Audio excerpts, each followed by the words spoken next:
오늘은 부활의 능력으로 충만하라 라는 제목으로 은혜를 나누고자 합니다. 여러분 한 주간 잘 지내셨습니까? 건강하십니까? 간밤에 잘 주무시고 일어나셨죠? 기체 후 일양 만강 하옵시며 잘 일어나신 거 맞으시죠? 네. 우리는 인사 나누고 그리고 이렇게 이 얘기를 나누다 보면 기체 후 일양 만강 하십니까? 라고 물을 때 기력과 체력이 항상 언제나 지금 잘 건강하십니까? 라고 이제 묻잖아요. 우리가 이렇게 물으면서 안부를 묻는 것은 우리 안에 이런 소망이 있기 때문이 아닐까요? 건강하게 하루도 잘 지냈으면 좋겠다. 하루하루 건강하게 잘 살고 싶은 마음 있는 거죠. 여러분 잘 사시기 바랍니다. 건강하게 사시기 바랍니다. 오래 사시기 바랍니다. 그런데 여러분 우리의 소원은 이렇지만 현실은 어떤가요? 인사는 건강하세요 이렇게 얘기는 하지만 날이 갈수록 무릎이 아프고 허리가 아프고 귀가 잘 안 들리고 눈이 침침해지고 왜 이럴까요? 그러지 않고 싶은데 그렇지 않길 바라는데 우리는 자꾸만 그런 현실을 마주대하게 됩니다. 이게 자연 법칙이니까 그렇겠죠. 그런데 이 자연 법칙을 보면 우리의 소원과는 다르게 이런 현실을 보게 되면 실망스럽기도 합니다. 우리의 마음의 소원, 하나님 앞에 하나님께서 우리에게 주신 소원은 사실은 영원한 생명에 대한 소원을 심어 두셨어요. 왜냐하면 우리가 처음 창조될 때 그렇게 창조되었기 때문입니다. 그런데 우리가 하나님을 불신하고 죄를 지어서 결국에는 하나님으로부터 떠나게 되고 분리되어서 우리 안에 그 소원을 이룰 수 없는 현실이 되어버린 거죠. 그래서 지금은 어떤 권세가 이 땅을 지배하고 있는가 보면 사망 권세가 더 득세한 것 같아 보입니다. 주변을 돌려보세요. 주변에 건강하게 지냈지만 또 어느 순간 몸이 아프고 또 이 땅에서의 연한을 다하고 주님 품에 안기면서 또 이 땅의 흙으로 이 몸은 돌아가는 것을 보게 됩니다. 이게 자연 이치겠죠. 그런 상황 가운데 우리에게 닥친 이 현실 가운데 하나님께서는 오늘 우리에게 소망의 말씀을 주시는데요. 예수 부활하셨습니다. 예수님께서 부활하셔서 우리에게 하늘의 소망 갖게 하셨고 이 땅의 사망 권세에 대한 두려움 넘어설 수 있도록 하셨습니다. 여러분 우리의 인생의 종착역은 눈으로 보이는 것은 한 번 죽는 것은 정해진 것이요 라는 이 진리의 말씀이 우리에겐 전부인 것 같아 보입니다. 그러나 그 후에는 심판이 있는데요. 예수 그리스도의 생명을 얻지 못한 자에게는 심판의 부활로 하나님 앞에 서게 되겠지만 주님 앞에 하나님의 양심으로 이 땅 가운데 살아간 하나님의 자녀들은 영생의 부활, 생명의 부활로 하나님 앞에 서게 될 것입니다. 이것이 하나님께서 우리에게 약속하신 건데요. 주님께서 이 약속을 이루시기 위해서 하나님이 하신 일이 있는데 이 세상은 사망이 권세 잡은 것 같아 보이지만 그러나 하나님께서 그것을 넘어서는 역사를 이루셨는데 그것이 바로 예수 그리스도의 부활입니다. 여러분 고린도전서 15장 20절 말씀에 예수님의 부활을 이렇게 설명합니다. 이제 그리스도께서 죽은 자 가운데서 다시 살아나사 잠자는 자들의 첫 열매가 되셨도다. 예수님께서 잠자는 자들의 첫 열매, 다시 부활하는 첫 열매, 다시 살아나는 첫 열매가 되었다라고 말씀해 주고 있습니다. 믿으십니까? 예, 저는 믿습니다. 그런데 여러분 예수님이 몇 번째 열매라고요? 첫 열매래요. 여러분 예수님이 첫 열매라고 하면 그전에는 죽었다가 다시 살아나는 역사가 있었습니까? 없었습니까? 없었습니까? 있었습니까? 없었습니까? 여러분 갸웃하고 계시는데요. 근데 여러분 성경을 보면요. 구약 성경에 보면 사르밧 과부에게 아들이 하나 있었습니다. 그런데 그 아들이 죽음을 경험하게 되는데 그때 당시 엘리야가 그의 아들을 구해줍니다. 살려줘요? 죽어 있는데 그 위에 엎드려서 기도하면서 그 아이의 호흡을 살려내고 다시 죽었던 영혼을 살립니다. 엘리야를 통해서 하나님이 나타내신 현상인데요, 엘리야에게만 이런 일이 있지 않았습니다. 엘리사에게도, 엘리야의 제자인 엘리사를 통해서도 이런 일이 있었습니다. 수넴 여인의 이야기인데요, 수넴 여인이 엘리사를 잘 공교해서 그가 다락방에 서재도 만들어주고 쉬어갈 수 있도록 이렇게 해줬잖아요. 그 가정의 가장 큰 소원이 뭐였냐면 자녀 갖는 거였어요. 집에 자녀가 없었어요. 바라고 바랐지만 없었어요. 그래서 엘리사가 그 소원을 알고 하나님께 기도하였고 결국 그 가정에 자녀가 생깁니다. 아들이 생겨요. 그런데 아이가 좀 자라고 나서 소년이 되었을 때 아버지와 함께 일하러 나갔다가 열병에 쓰러져 죽게 됩니다. 그 소식을 엘리사가 듣게 되고 수넴 여인이 보낸 하인을 통해서 함께 돌아와서 그 현장 안에 올라가 그 아이를 딱 덮고 또 그 아이를 위해서 기도하고 그 아이를 살려내는 역사가 있습니다. 여러분, 그 후엔 또 없었을까요? 엘리사가 죽고 무덤을 써놨는데요, 그 무덤에 모압의 군사들이 쳐들어와서 노략질을 하려고 할 때 그 시체들을 엘리사의 무덤에 던지는 일이 있었는데 그 뼈에 시체가 닿자 그 시체가 살아나는 역사가 일어났습니다. 뭐예요? 예수님만 부활하신 줄 알았더니. 신약시대는 없었을까요? 신약시대에는요, 여러분, 우리가 잘 아는 사람 중에서 다시 살아난 사람 누가 있습니까? 나사로야 일어나라 나와라 라고 했을 때 무덤 속에 있던 나사로가 나왔습니다. 방금 갓 죽은 나사로가 살아났습니까? 아니에요. 사흘이 지나고 나흘이 되어서 몸에 부패한 냄새가 풀풀 풍기는데 그때 예수님이 찾아가셔서 그를 불렀고 나사로는 붕대를 칭칭 감고 나왔습니다. 살아나왔어요. 그것밖에 없습니까? 여러분, 나인성의 과부 아시죠? 그 과부에게 아들이 있었는데요, 독자 아들인데 죽었습니다. 그 마을 사람들이 관을 메고 막 나오는데 그때 예수님과 마주치게 되었고 예수님 그 과부의 울음소리와 그 상황이 너무나 안타까워서 그 죽은 아들을 그 관에서 이렇게 세웁니다. 다시 살리는 거예요. 예수님이 그리고 그 후에 부활하셨는데요, 여러분, 신약 성경에 보면 이런 부활의 사건들이 있어요. 야이로의 딸도 죽었다가 다시 살아났잖아요. 자, 그런데 오늘 좀 전에 읽었던 본문에서 예수님이 부활의 몇 번째 열매요? 첫 열매래요. 이거 거짓말 아닙니까?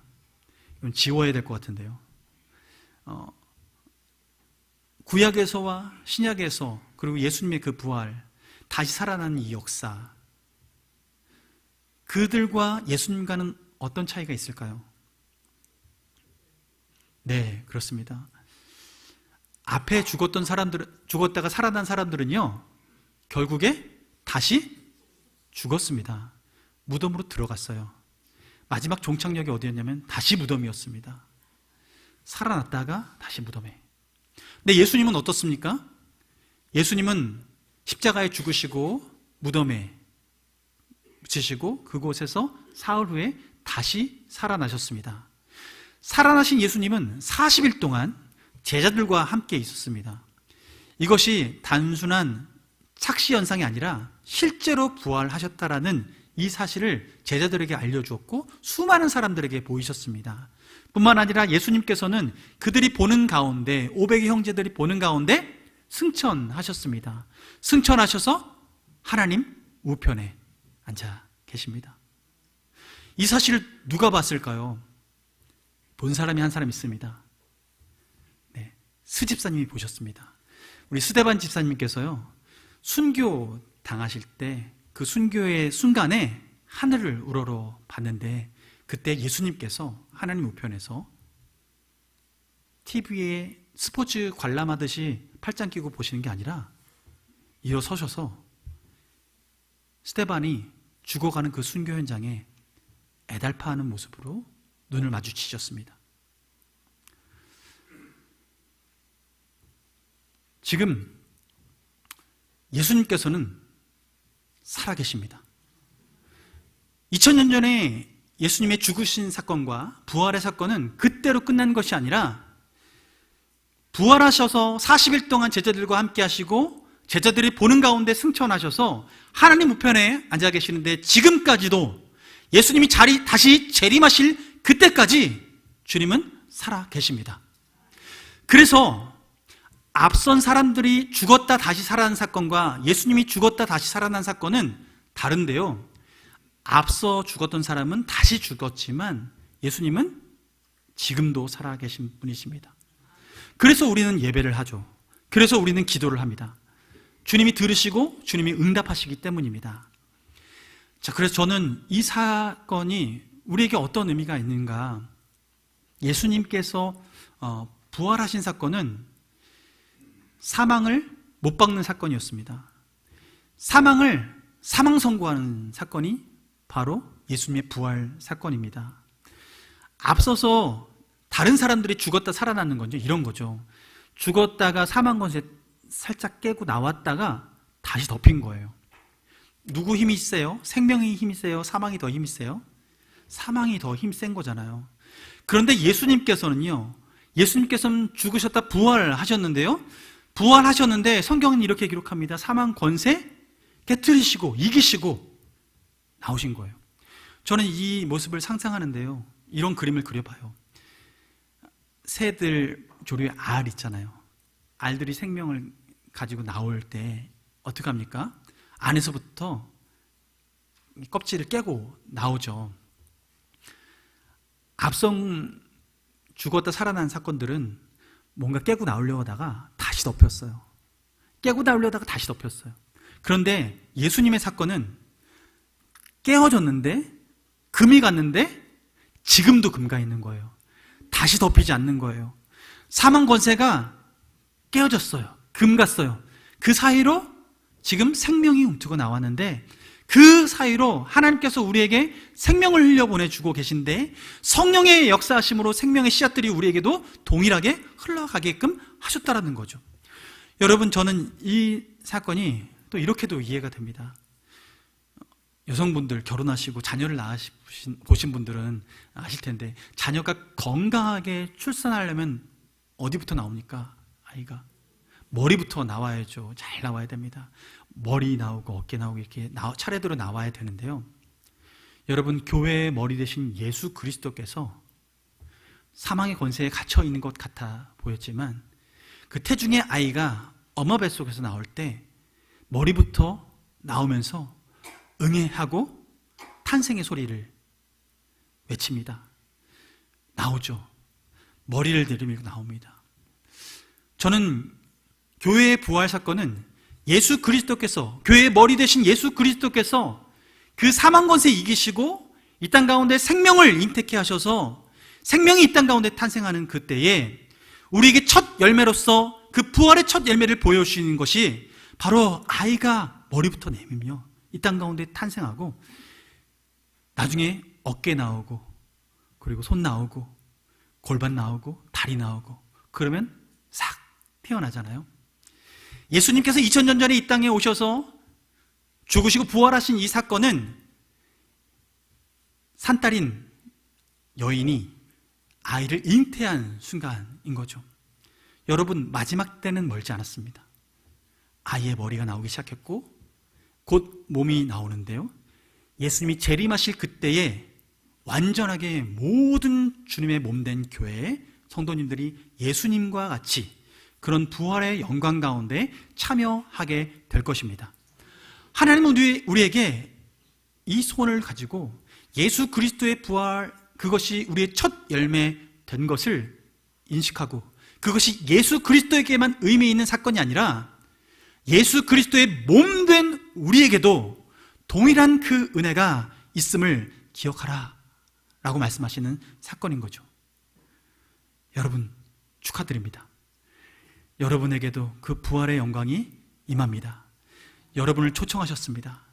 주님의 몸된 여러분이라면 여러분 기꺼이 그날이 여러분에게 선물처럼 다가오게 될 것입니다. 그러나 하나님께서는 우리가 이렇게 영원한 부활, 영원한 생명 얻게 된 우리, 첫 열매 되신 예수 그리스도를 바라보며 우리도 그렇게 주님 앞에 서게 될 것을 고대하면서 살아갈 때 단순한 미래의 그 사건으로만 바라보지 않고 지금을 어떻게 살아갈 것인가 우리에게 얘기하시는데요. 이렇게 얘기하십니다. 우리의 삶의 방향과 목적이 이제는 그 부활의 영광 예수 그리스도를 나의 부활의 첫 열매라고 생각하고 나도 그렇게 살아가게 될 것이다 라는 이 믿음이 있는 자들은 고린도 후서 5장 13절 말씀처럼 우리 삶의 목표와 목적, 방향성이 바뀌게 됩니다. 우리 함께 읽어볼까요? 고린도 후서 5장 15절 말씀입니다. 시작. 그가 모든 사람을 대신하여 죽으심은 살아있는 자들로 하여금 다시는 그들 자신을 위하여 살지 않고 오직 그들을 대신하여 죽었다가 다시 살아나신 이를 위하여 살게 하려 함이라. 아멘. 우리 삶의 목적은 내가 내 삶을 더 오래 살게 하려고 내가 아등바등하면서 살아가는 삶의 목적이 아니라 나를 위해서 내가 더 살게 하기 위해서 더 오래 살기 위해서 아등바등하면서 사는 것이 아니라 내게 생명 주신 그 예수 그리스도 그분께 감사하며 그분을 위해서 살아가는 삶을 살아가는 것, 그것이 이 땅에서 부활의 선물을 받은 새 생명의 선물을 받은 사람들의 삶의 방향이라고 얘기하고 있는 것입니다. 우리에게는 새로운 삶의 목적이 생겼습니다. 예수님께서 살아계실 때에 많은 기적들을 보이셨는데요, 예수님의 기적을 맛본 사람들은 이런 사람들입니다. 결국엔 그 기적을 통해서 이전과는 다른 180도 다른 삶을 살아가는 거예요. 이전 삶은 내게는 더 이상 과거에 내가 더 이상 이어서 살 사람이 아니라 새로운 삶을 살아가는 거예요. 예를 들어 거라사에 있는 광인을 보십시오. 그 군대 귀신 들렸던 자가 예수 그리스도로 말미암아 그 군대 귀신이 쫓겨나가고 그가 제정신을 찾게 되었는데, 그 제정신 찾게 된 그 사람이 예수 그리스도 앞에 섰을 때 그분에게 어떤 고백을 하냐면, 주님, 저도 주님과 함께하고 싶습니다. 저도 주님과 함께하고 싶습니다. 여러분, 새 생명 얻은 사람의 특징은 주님과 함께하고 싶은 것입니다. 주님과 함께하는 것이 하나님께서 우리에게 삶의 방향을 바꿔주시는 거예요. 그래서 전에는 내가 잘 살기 위해서 나의 삶에 내가 모든 걸 해결하기 위해서 나를 위해 살았던 인생이 이제는 나를 구원하셔서 내 앞길을 인도하시는 그 인도자 되신 목자 되신 주님을 위해 살아가는 것, 이것이 우리 삶의 목적이 되는 것이죠. 그래서 로마서 6장 13절 말씀에 우리에게 이렇게 바울은 권면합니다. 함께 읽어봅니다. 또한 너희 지체를 불의의 무기로 죄에게 주지 말고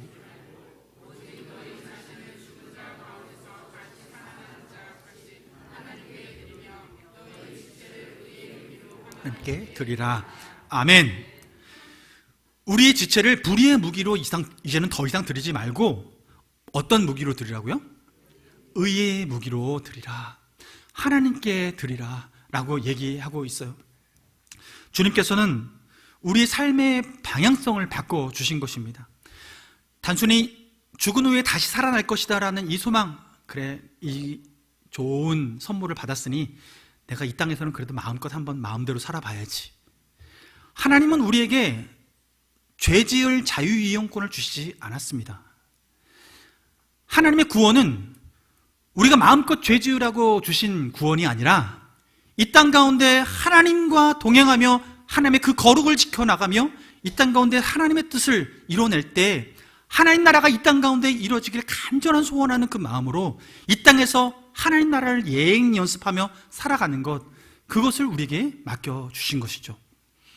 하나님, 그래서 우리 삶의 목표가 이렇게 바뀌며 살아가는 것인데요, 여러분, 부활의 능력은 그래서 죄와 사망의 권세를 이기는 능력이고, 부활의 능력은요, 이제는 나 자신을 위해서 살아가지 않고 이제는 주를 위해서 살아가기로 결단하며 살아낼 수 있는 능력이 바로 부활의 능력입니다. 그런데 이 부활의 능력을 실제로 살아가기 위한 방식은 어떤 방식이어야 될까? 하나님은 우리에게 그 삶의 방식을 굉장히 역설적으로 얘기하십니다. 연약함 가운데 살아가라고 하세요. 연약함 가운데. 지금 이스라엘 유대인들은 메시아를 아직도 기다리고 있습니다. 2000년 전에 오셨던 예수님은 그들에게 메시아로 인정되지 않았습니다. 그래서 지난 금요일 날 잠깐 설교에 말씀드렸지만 구약 성경에 예수님에 대한 예표로 기록되어 있는 이사야서 53장 말씀이 있는데요. 구약 성경을 이스라엘 백성들이 다 읽고 해마다 쪼개서 다 완독을 하는데, 그런데 53장 전후로는 그들이 읽지를 않아요. 그걸 읽으면요, 누가 생각나니까요? 예수님이 생각나니까 그들이 그것을 의도적으로 회피합니다. 예수님은 예언되어서 이 땅 가운데 오신 하나님이신데, 그 하나님으로 인정하지 못하는 그들의 이유는 너무 연약해서예요. 그들이 바라던 메시아상은 힘을 가지고 통치하고 정복하는 그런 메시아를 기다리고 있었죠. 당시 제자들도, 예수님과 함께 했던 제자들도 동일한 소원을 가지고 있었습니다. 그래서 예수님께 나도 한 자리 주십시오 라고 사람들이 요청했던 이유도 그런 이유에서 그랬지 않습니까? 힘 가지고 취하는 것.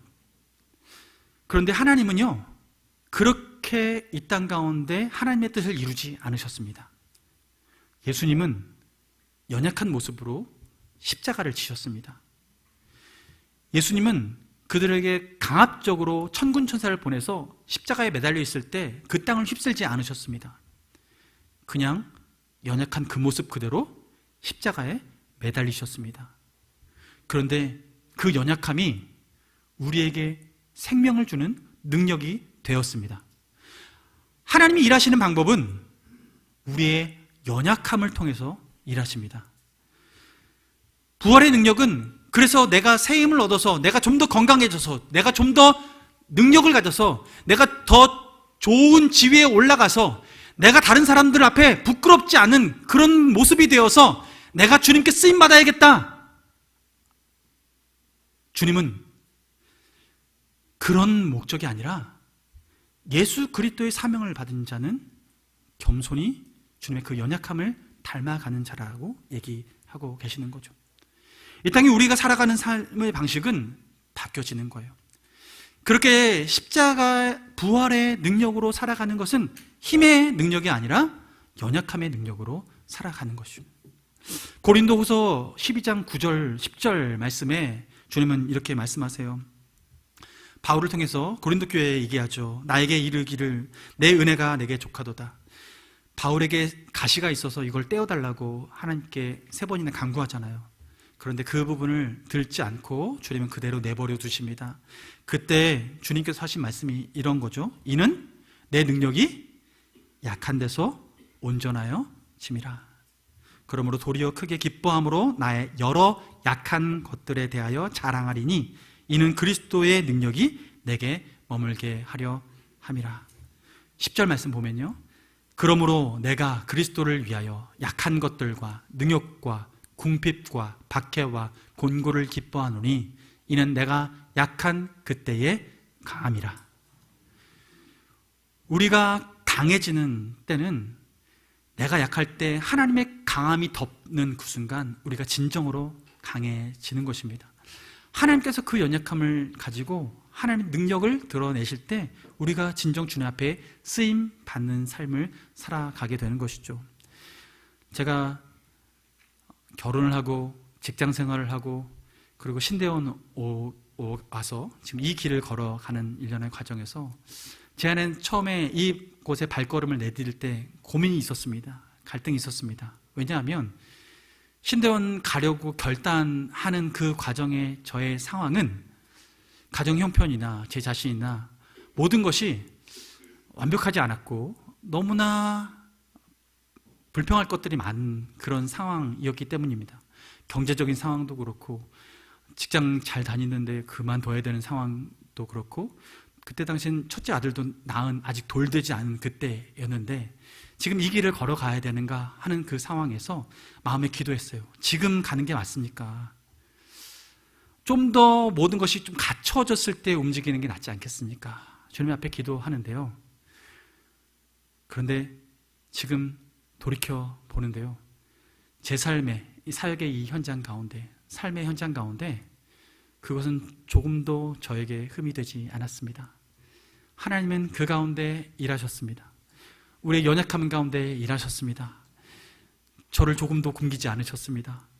하나님께서는 지금도 역사하고 계시고 하나님께서는 우리의 삶 가운데 개입하여 주십니다. 우리의 연약함 가운데 하나님께서는 연합하게 하시고 우리의 연약함 가운데 서로를 돌아볼 수 있게 하셔서 전에는 혼자 그 일을 감당하려고 애썼지만 이제는 함께 그 일을 감당할 수 있도록 하나님께서는 새로운 삶의 길들을 열어주기 시작하신 것입니다. 여러분, 하나님께서는 우리가 구원받은 이후에 그래서 공동체로 모이게 하셨고 내가 구원받았으니 나 혼자 신앙생활 잘해야지가 아니라 주님께서는 우리가 나만을 위해 살아갈 땐 그렇게 살아갔지만 이제는 하나님의 가족으로서 그 어려움들을 돌파해내도록 하시는 것입니다.